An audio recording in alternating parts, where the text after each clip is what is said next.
अस्सलाम वालेकुम स्टूडेंट्स। आज हम सॉल्युबिलिटी का टॉपिक है, इसको कंटिन्यू करेंगे। सबसे पहले हमें आइडिया होना चाहिए कि सॉल्युबिलिटी होती क्या है। स्टूडेंट्स, किसी भी सॉल्वेंट के अंदर या 100 ग्राम ऑफ सॉल्वेंट के अंदर जो सल्यूट की अमाउंट डिज़ोल्व होती है एट पार्टिकुलर टेम्परेचर, उसको आप क्या कहते हैं? सॉल्युबिलिटी।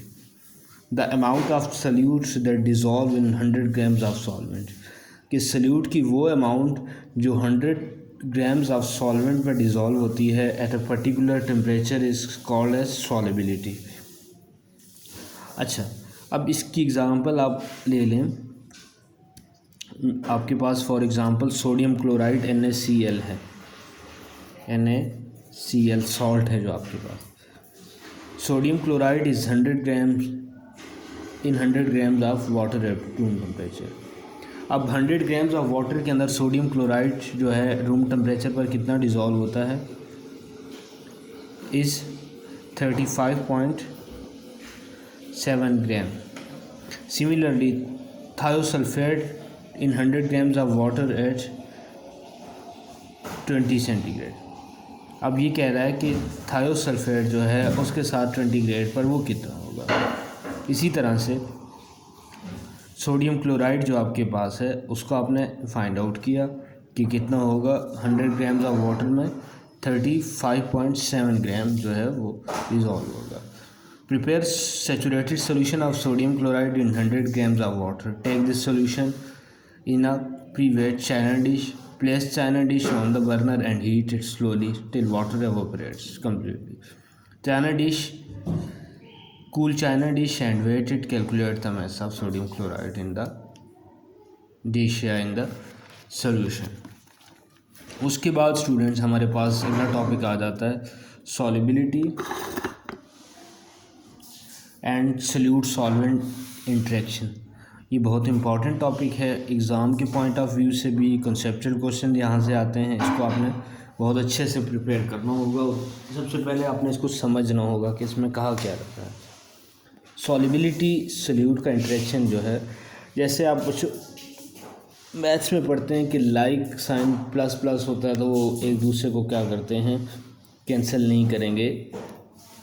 माइनस माइनस होता है तो वो कैंसिल नहीं करेंगे। ऑपोजिट होंगे तो वो एक दूसरे को। इसी तरह फिज़िक्स में देखते हैं तो आप कहते हैं कि लाइक चार्जेज होते हैं वो एक दूसरे से दूर जाते हैं और डिफरेंट चार्जेज होते हैं वो एक दूसरे के करीब आते हैं।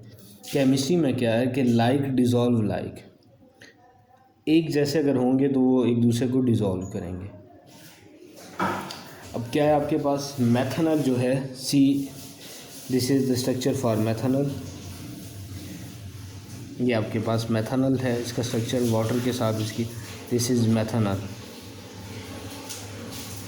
Methanol is readily dissolved in water. To find out the reason, look into the various intermolecular forces among these molecules.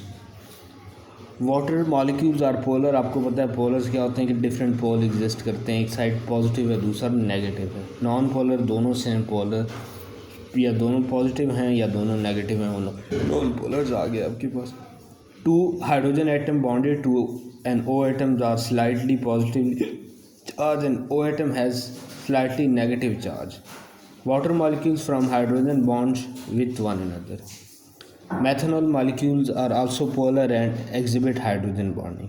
This means water and methanol molecules have similar structure and intermolecular forces.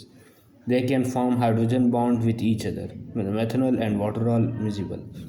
अब है क्या कि methanol और water जो हैं वो एक जैसे हैं, उनमें दोनों में हाइड्रोजन बॉन्डिंग आ रही है। वो एक दूसरे के साथ क्या है, उनके स्ट्रक्चर भी एक दूसरे से मिलता है और वो एक दूसरे में मिसिबल है। Methanol and water. अब ये स्ट्रक्चर थोड़ा आपको क्लोजली देखना होगा बच्चों। ये आपके पास वाटर है, मैं इसको ये वाटर फॉर्मूला आपके पास वाटर का ये होता है बच्चों। उसके बाद आपके पास आ जाता है मेथनॉल है CH3O। अब क्या है यहाँ पर आपको पता है कि पॉजिटिव और नेगेटिव जो साइड हैं वो एक दूसरे के साथ क्या बनाते हैं? बॉन्ड बनाते हैं। हाइड्रोजन और हाईली इलेक्ट्रोनेगेटिव एलिमेंट्स के साथ जिन पर नेगेटिव ऑक्सीजन है नाइट्रोजन है, फ्लोरीन है, उनके साथ ये क्या हो रही होती है, बॉन्डिंग बनाते हैं। तो यहाँ पर दोनों की नेचर जो है आपके पास सेम है, इसलिए ये क्या बना रहे हैं, आपके पास हाइड्रोजन बॉन्डिंग बना रहे हैं। तो इससे हमें क्या पता चलता है कि ये दोनों आपस में एक दूसरे में मिक्सिबल हैं, ये मिक्स हो सकते हैं। दूसरा आपके पास आ जाता है ग्लूकोज। अब ग्लूकोज जो आपके पास है बच्चों, उसमें बहुत ज़्यादा OH बॉन्ड्स आते हैं, C6H6O12 C6H12O6। अब इसमें बहुत ज़्यादा OH बॉन्ड आते हैं और ये क्या है, वाटर में सॉल्युबल हैं। ज़ाहिर है OH इंटरेक्शन हो रहा है हाइड्रोजन ऑक्सीजन का, तो ये वाटर का फार्मूला भी H2O है, उसका स्ट्रक्चर भी इसी तरह से बनेगा। तो ये क्या है, एक दूसरे में मिक्सिबल हैं, डिज़ोल्व हो सकते हैं। When you place a crystal of sodium chloride in water, it dissolve. Sodium chloride is an ionic compound. आपको पता है सोडियम क्लोराइड आयोनिक कंपाउंड है। The negative end of water molecule is attracted to sodium ion and positive end of water. अब ये देखें sodium और chlorine को बच्चों, ये आप देखें, सोडियम का जो पॉजिटिव एंड है वो किसकी तरफ जाएगा, ऑक्सीजन के नेगेटिव एंड की तरफ, और क्लोरीन का नेगेटिव एंड जो है वो किसके तरफ जाएगा, हाइड्रोजन पॉजिटिव की तरफ। The negative end of water molecule is attracted to sodium ion and positive end of water molecule is attracted to the chloride ion. यहाँ से ये पॉजिटिव आयन है वाटर का, ये इसको अट्रैक्ट इसकी तरफ होगा, और ये नेगेटिव है ये सोडियम की तरफ होगा। These forces are strong enough to overcome the strong attraction that exists between ions in sodium chlorides. Sodium chloride dissolve readily. This shows that sodium ions and chlorine ions are for water molecules. यहाँ पे आप देख रहे हैं कि sodium और chlorine जो है आपके वाटर के अंदर डिज़ोल्व हो रहे हैं। ऑन द अदर हैंड, ये दो केसेस आपने देख लिए कि एक मेथनॉल और आपके पास जो वाटर है, मेथनॉल वाटर में रेडीली डिज़ोल्व हो जाता है, इसी तरह से ग्लूकोज जो है वो भी डिज़ोल्व हो जाता है। तीसरा आपने देखा सोडियम क्लोराइड का स्ट्रक्चर, तो सोडियम क्लोराइड भी क्या हो जाता है, डिज़ोल्व हो जाता है, क्योंकि सोडियम का पॉजिटिव एंड जो है वो वाटर के नेगेटिव एंड के साथ, और क्लोरीन का नेगेटिव एंड वाटर के पॉजिटिव एंड के साथ मैच करता है। उसके बाद गैसोलीन और ऑयल जो होते हैं वो वाटर के अंदर डिज़ोल्व नहीं होते। अब अगर आप उनकी नेचर को देखेंगे गैसोलीन की और ऑयल की, तो आपको क्लियर हो जाएगा कि गैसोलीन और ऑयल जो है वो नॉन पोलर्स हैं। मैं इनके अगर उनके साइन जो आ रहे हैं उनके ऊपर जो चार्जेस हैं वो दोनों सेम हैं, या प्लस है या माइनस है, वो नॉन पोलर होते हैं। The attraction between water molecule and the oil और गैसोलीन मॉलिक्यूल इज़ वीक। अगर अपोजिट चार्जेस नहीं होते तो उनमें अट्रैक्शन बहुत वीक होती है। So these liquids are insoluble in water, but gasoline and oil which have similar non polar molecules are soluble in one another. Gasoline और oil अगर सिमिलर नॉन पोलर मॉलिक्यूल्स हैं तो वो एक दूसरे में तो डिज़ोल्व हो सकते हैं, हल हो सकते हैं, सॉल्युबिलिटी होगी, लेकिन अगर वो क्या है, उनको वाटर में आप डिज़ोल्व करना चाहेंगे तो this is not possible. Thus we conclude that substance that have similar structure and intermolecular forces tend to be soluble. क्या आपको पता चला कि ऐसे सब्सटेंस जिनका सिमिलर स्ट्रक्चर हो और इंटरमॉलिक्यूलर फोर्सेस हों वो डिज़ोल्व हो जाएंगे। This is very very important. ऐसे सब्सटेंस जिनका स्ट्रक्चर और इंटरमॉलिक्यूलर फोर्सेस सिमिलर हों वो डिज़ोल्व हो जाएंगे, और जिनके डिसिमिलर या डिफरेंट स्ट्रक्चर हों और इंटरमॉलिक्यूलर फोर्सेस हों वो डिज़ोल्व नहीं होंगे।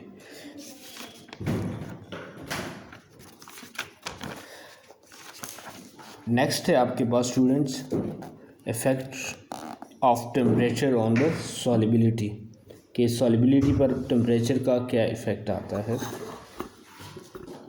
तो ये आपको ग्राफ में दिखाया गया, पहले इसकी रीडिंग आप देख लीजिएगा कि if you add 34.7 grams of potassium chloride to 100 grams of water at 20 centigrade. अगर आप पोटाशियम क्लोराइड जो है वाटर में ऐड करते हैं और टेम्परेचर रखते हैं 20 centigrade, it will dissolve. If you add more than 34.7 grams of potassium chloride at 20 centigrade, it will not dissolve. क्या कह रहा है कि अगर 34.7 ग्राम्स ऑफ पोटाशियम क्लोराइड आप 100 ग्राम्स ऑफ वाटर में 20 सेंटीग्रेड पर डिज़ोल्व करेंगे तो ये हो जाएगा, लेकिन अगर 34.7 से ज़्यादा आप उसमें डिज़ोल्व करने की कोशिश करेंगे एट द सेम टेम्परेचर तो ये नहीं होगा. However if you increase the temperature, हाँ अगर आप टेम्परेचर बढ़ा देते हैं तो फिर वो हो जाएगा. Keep on adding more potassium chloride and increase the temperature, you will observe that the 56 grams of potassium chloride is dissolved in 100 grams of water at 100 centigrade. आप क्या करते जाएंगे, उसका टेम्परेचर भी राइज करते जाएंगे और पोटाशियम क्लोराइड की अमाउंट भी बढ़ाते जाएंगे. You will observe eight 100 centigrade के 100 सेंटीग्रेड पर 56.7 grams of potassium chloride water के अंदर डिज़ोल्व हो जाएगा.